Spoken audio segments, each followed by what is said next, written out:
Welcome to Google Doc Forms Part 2, where I show you all about editing.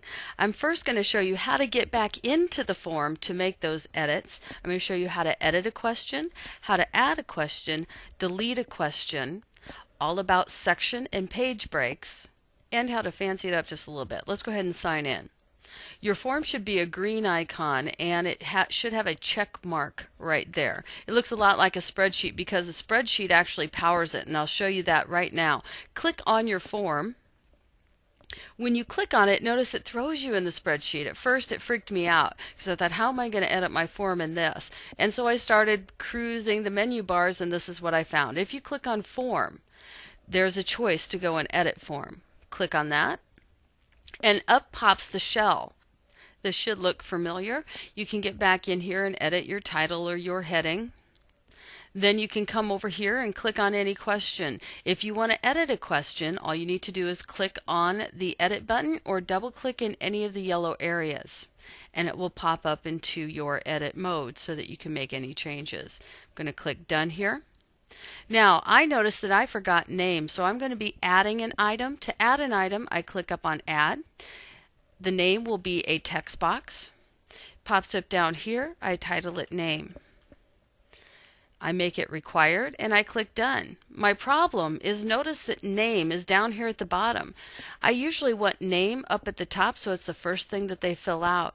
To move any question into whatever order, if you put your mouse over this yellow area and you get this compass rose, the 4 arrows, click, hold, and drag it, and you can just keep going up. Now, if you need to go up higher, hold your mouse over the blue area and it will scroll up for you until you get where you need it to be, up here at the top, and drop it. Let's take a look at a couple more items that you can add to your form.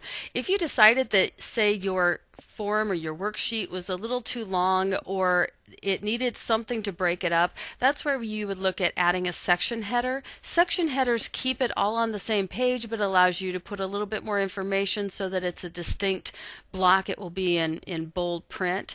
And the second piece would be a page break. If your form is really long and you think if somebody takes a quick look at it and gets scared away, you might want to put page breaks, and then each time they answer so many questions, it will take them to the next section or next page, and you can direct them that way. The other really cool thing to do with page breaks would be to create your own story. Remember, with those multiple choice questions. We'll do a whole podcast on that hopefully later.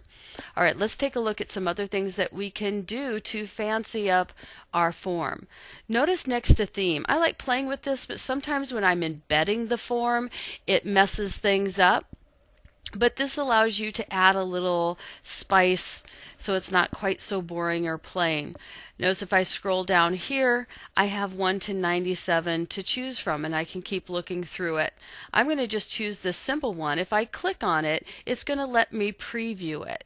It will show my questions in that form style, and I can then apply it if I like it. If I don't, I hit cancel and try something else, which I do tend to do that a lot. So that now that I applied it, notice you don't see it yet. I'm going to click on this link down here, which will show me my spreadsheet, remember, and you'll see what it looks like with that new template that you added to it. There's one last thing I want to show you, and that is when they click submit, there's a little message that they get, and you can change that. Let's go to more actions over here on the right. Go down to edit confirmation. And then up pops the window that allows you to change what you have. The default is thanks, your responses have been recorded. I like this choice too, where you can publish response summary. This is what will allow the people, when they get done, to see what they've actually submitted. If you want to do that, click on that and click save. All right, that concludes this lesson, but let's do a quick review of how to get back into this form. Let's close this off. I'm inside the form. It throws up a spreadsheet. To get into the form to edit, click on the form menu, go to edit form. It pops up, and I can make my changes. Join us next time for how to distribute your form.